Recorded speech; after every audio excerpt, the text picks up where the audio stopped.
Hello my dear students, कैसे हैं आप सब। उम्मीद करते हैं आप सभी अच्छे होंगे।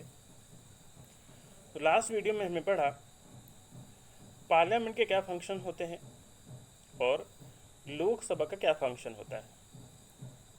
ठीक है, तो आज की वीडियो में हम डिस्कस करेंगे power and functions of the Rajya Sabha.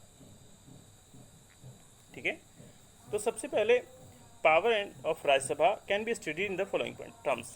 जो राज्यसभा के क्या पावर्स हैं, शक्तियाँ हैं, उसका जो अध्ययन है वो निम्नलिखित रूप से हम कर सकते हैं। सबसे पहला आता है लेजिस्लेटिव पावर्स, जो विधायी शक्तियाँ होती हैं, विधायी पावर्स होती है।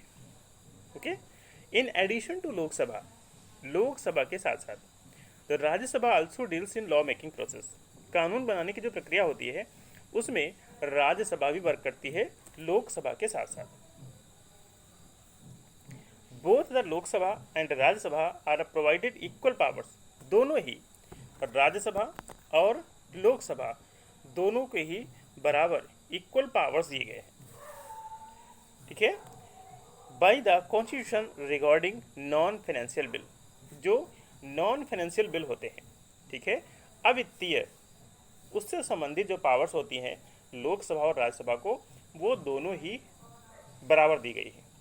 ठीक है, और जो फाइनेंशियल बिल होते हैं उसमें लोकसभा को ही प्राथमिकता दी है। मीन्स जो मनी बिल होते हैं, ठीक है, फाइनेंशियल बिल्स होते हैं, इनका डिस्कशन लोकसभा में ही होता है। Okay, next is power to amend the constitution. संविधान में जो संशोधन होते हैं उसमें संविधान में संशोधन की पावर। रिगार्डिंग कॉन्स्टिट्यूशनल अमेंडमेंट्स, अगर हम बात करें संविधान में संशोधन की, Rajya Sabha enjoy the same power as Lok Sabha. जो पावर लोकसभा इंजॉय करती है, जो पावर लोकसभा को दी है वही राज्यसभा को दी गई है। ठीक है, रिगार्डिंग कॉन्स्टिट्यूशनल अमेंडमेंट, संविधान में संशोधन के संबंध में जो पावर है वो लोकसभा के समान राज्यसभा को भी प्राप्त है। The resolution of amendment in the constitution will be dropped if there is a disagreement between both the houses of parliament on the proposal of amendment। किसी भी संशोधन में, जो संविधान में संशोधन होता है, अगर संसद के दोनों सदनों में से लोकसभा या राज्यसभा किसी भी एक सदन में क्या होता है, डिसएग्रीमेंट होता है between both of the houses of parliament. ठीक है, तो पार्लियामेंट के जो दोनों सदन होते हैं उनमें अगर असहमति होती है, ठीक है, तो संविधान में जो संशोधन का प्रपोजल है, ठीक है, वो क्या हो जाता है, वो गिर जाता है, विल बी ड्रॉप्ड। ठीक है, मतलब संविधान में संशोधन नहीं होगा अगर पार्लियामेंट के दोनों सदनों में से किसी भी एक सदन को असहमति है। दोनों सदन अगर सहमत नहीं है तो संविधान में संशोधन नहीं होगा। ठीक है, financial power, Rajya Sabha hold some financial power. Rajya Sabha के पास कुछ वित्तीय प्राप्त जो शक्ति है, पावर है, वो प्राप्त है। But the constitution has provided it weak status, लेकिन संविधान ने वित्तीय पावर को लेके इसका जो स्टेटस है उसको वीक प्रोवाइड किया गया है। ठीक है, संविधान की तरफ से राज्यसभा का जो स्टेटस है फाइनेंशियल पावर के रूप में वो कमज़ोर है compare to Lok Sabha in this regard. ठीक है, लोकसभा की तुलना में राज्यसभा का जो पावर है वित्तीय शक्ति के रूप में ये कमज़ोर है। अकॉर्डिंग टू कॉन्स्टिट्यूशन, संविधान के अनुसार money bill will be introduce in Lok Sabha first. जो मनी बिल होता है, वित्तीय विधेयक होता है, धन विधेयक होता है, सबसे पहले कहाँ इंट्रोड्यूस होता है, लोकसभा में इंट्रोड्यूस होता है। Being passed by Lok Sabha, Lok Sabha में पास होने के बाद the money bill will send to Rajya Sabha. Money bill कहाँ भेजा जाता है, राज्यसभा में भेजा जाता है।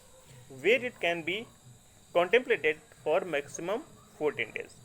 ठीक है, और जहाँ जो मनी बिल होता है इसको 14 डेज तक, 14 दिनों तक इस पर क्या किया जा सकता है, विचार, कॉन्टेम्पलेटेड। ठीक है, जो बिल लोकसभा के द्वारा पास किया गया है मनी बिल, उसको लोकसभा में पास होने के बाद राज्यसभा में भेजा जाता है। तो राज्यसभा में इस बिल के ऊपर 14 दिन का समय दिया जाता है विचार विमर्श करने के लिए। Rajya Sabha can give suggestions regarding the money bill. Money bill से संबंधित जो मनी बिल लोकसभा भेजती है राज्यसभा को, उस पे राज्यसभा क्या कर सकती है, कुछ सजेशंस दे सकती है, लेकिन but it is the sole decision of Lok Sabha whether to accept them or not. लेकिन जो सजेशंस बताए गए हैं लोकसभा की तरफ से, जो सजेशंस मनी बिल में सुधार करने के लिए बताए गए हैं राज्यसभा की तरफ से, लोकसभा उनको माने या ना माने ये लोकसभा पे डिपेंड करता है। ठीक है, ये लोकसभा की इच्छा पे है कि जो संशोधन राज्यसभा ने बताए हैं कि मनी बिल में संशोधन करने लायक हैं, तो ये डिपेंड करता है लोकसभा उन सुझावों को मानती है या नहीं मानती है, ये सेल्फ डिपेंडेंट है।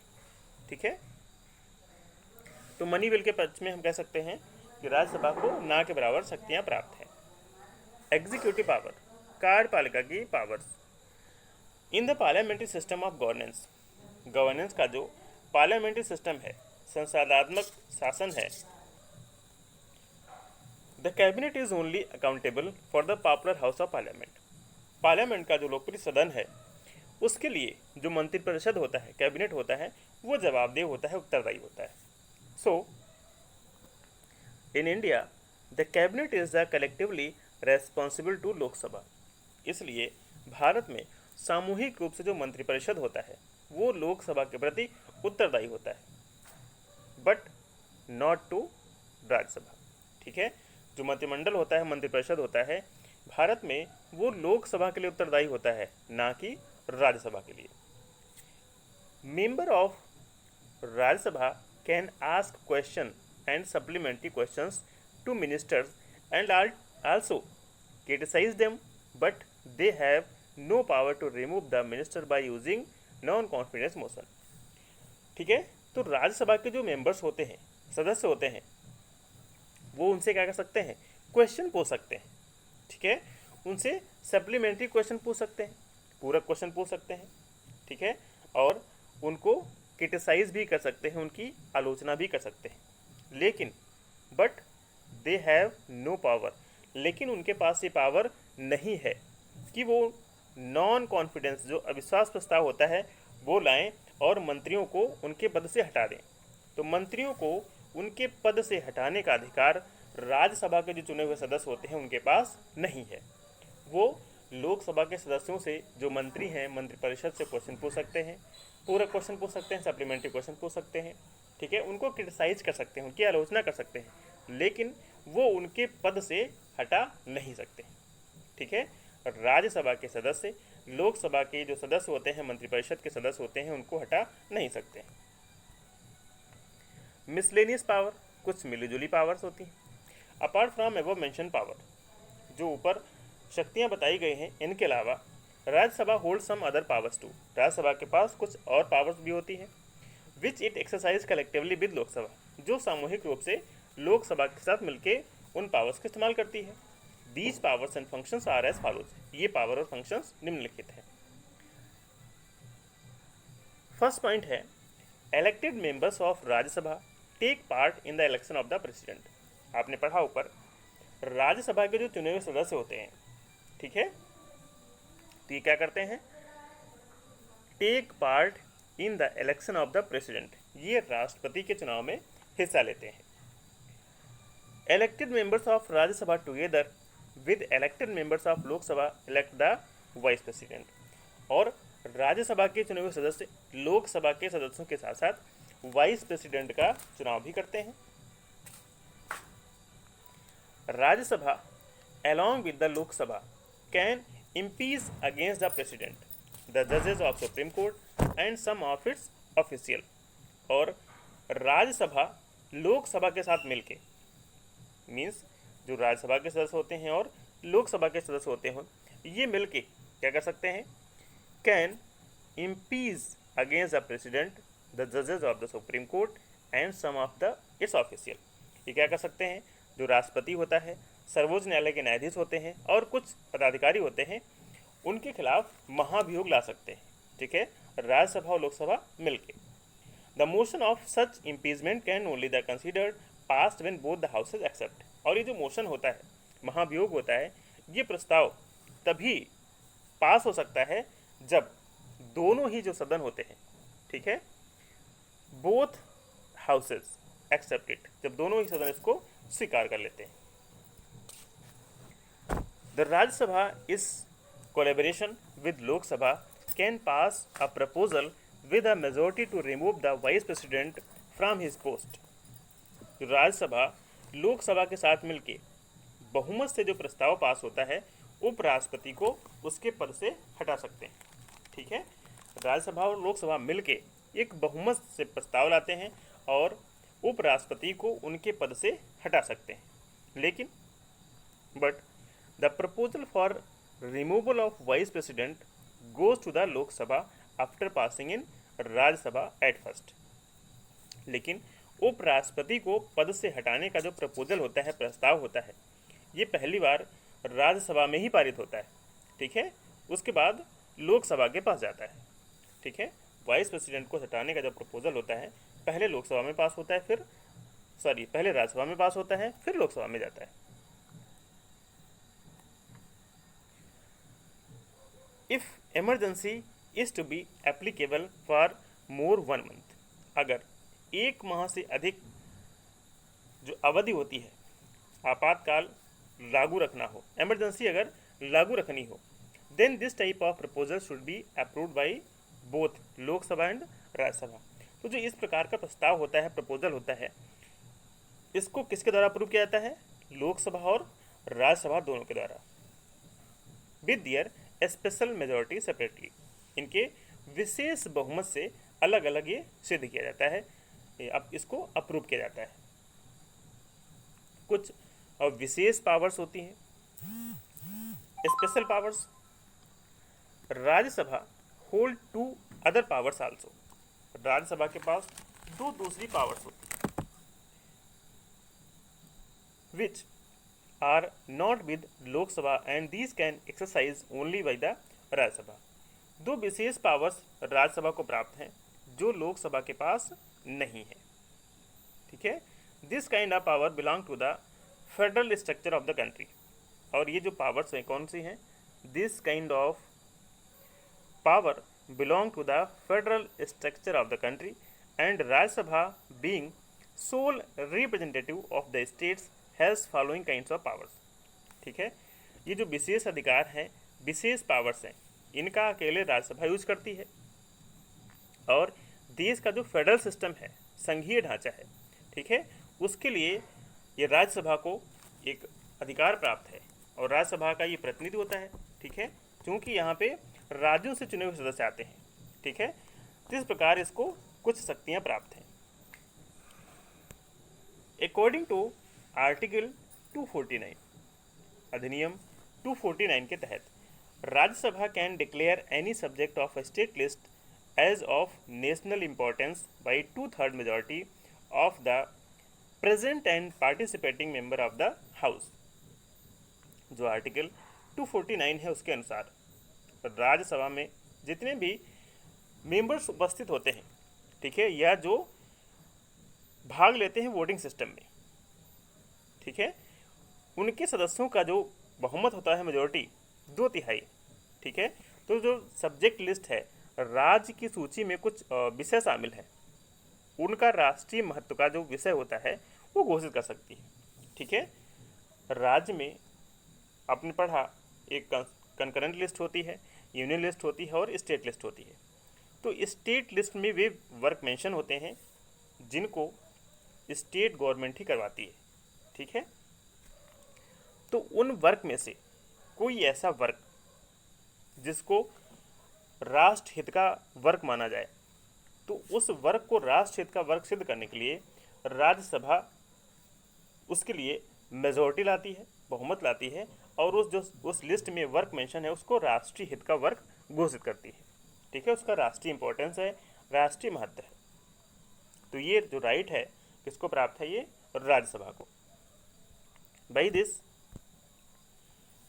By this process, Parliament gets the privilege to make law on the subject of state list, ठीक है। इस प्रक्रिया के तहत पार्लियामेंट्स को एक प्रावधान प्राप्त हो जाता है to make law on that subject of state list, तो जो स्टेट लिस्ट है, ठीक है, राज्य सूची का जो विषय है उस पे कानून बनाने का जो प्रावधान है, ठीक है, वो अधिकार संसद को मिल जाता है। ठीक है, राज्य का जो विषय है उससे संबंधित कानून बनाने का अधिकार किसको मिल जाता है? संसद को मिल जाता है।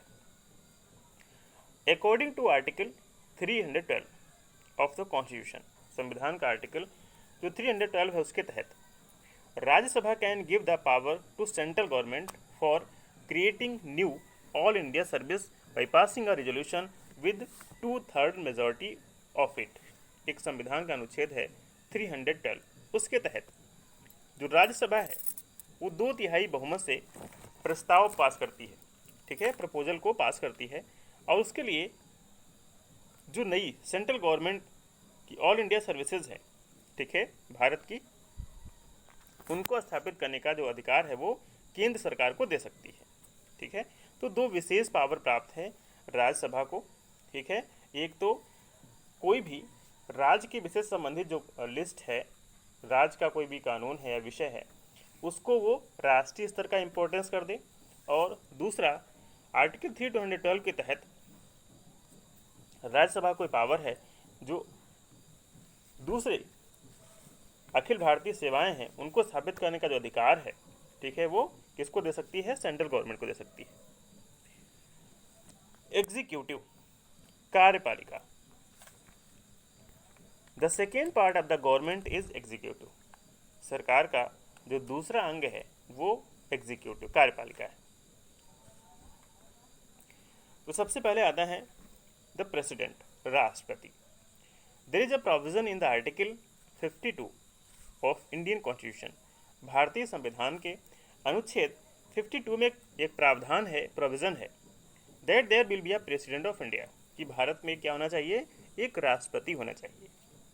ठीक है, भारत में क्या होगा? एक राष्ट्रपति होगा, ये संविधान का आर्टिकल 52 कहता है। अकॉर्डिंग टू आर्टिकल 53, आर्टिकल 53 के तहत जो संविधान का आर्टिकल 52 है वो कहता है कि भारत में क्या होगा? एक राष्ट्रपति होगा। आर्टिकल 53 क्या कहता है? The executive power of the union would be vested in the president and the himself or by the functionaries will use according to the constitution. ठीक है, तो अनुच्छेद 53 कहता है उसके अनुसार जो संघ की एग्जीक्यूटिव पावर है, कार्यपालिका की शक्ति है, वो किसके पास होगी? राष्ट्रपति के पास होगी। ठीक है, और वो इसका यूज अकॉर्डिंग टू संविधान, ठीक है, वो खुद कर सकता है, अथवा जो उसके पदाधिकारी हैं बाई द फंक्शनरीज, ठीक है, राष्ट्रपति उस पावर को खुद यूज कर सकता है या उसके जो पदाधिकारी हैं उनके द्वारा इस पावर को यूज किया जा सकता है। Vice president, prime minister, cabinet and the attorney general of India are included in the union executive. ठीक है, और जो यूनियन एग्जीक्यूटिव है, संघीय कार्यपालिका है, ठीक है, तो उसमें कौन कौन से लोग शामिल हैं? राष्ट्रपति, उपराष्ट्रपति, प्रधानमंत्री, मंत्रिपरिषद, और भारत का जो ये महान्यवादी लोग होंगे, अटॉर्नी जनरल होंगे, ठीक है, वो इस यूनियन एग्जीक्यूटिव संघीय कार्यपालिका में शामिल हैं। The president will be the nominal head of the executive. जो राष्ट्रपति है ये कार्यपालिका का औपचारिक प्रधान होगा। ठीक है, नॉमिनल हेड। ठीक है, and the prime minister with the cabinet would be the real head. और जो प्रधानमंत्री है वो अपने मंत्रिपरिषद सहित कार्यपालिका का वास्तविक मुखिया होगा। ठीक है, राष्ट्रपति नॉमिनल, ठीक है, और प्रधानमंत्री वास्तविक। ठीक है, राष्ट्रपति तो औपचारिक मुखिया होगा, लेकिन वास्तव में मुखिया कौन होगा इस कार्यपालिका का?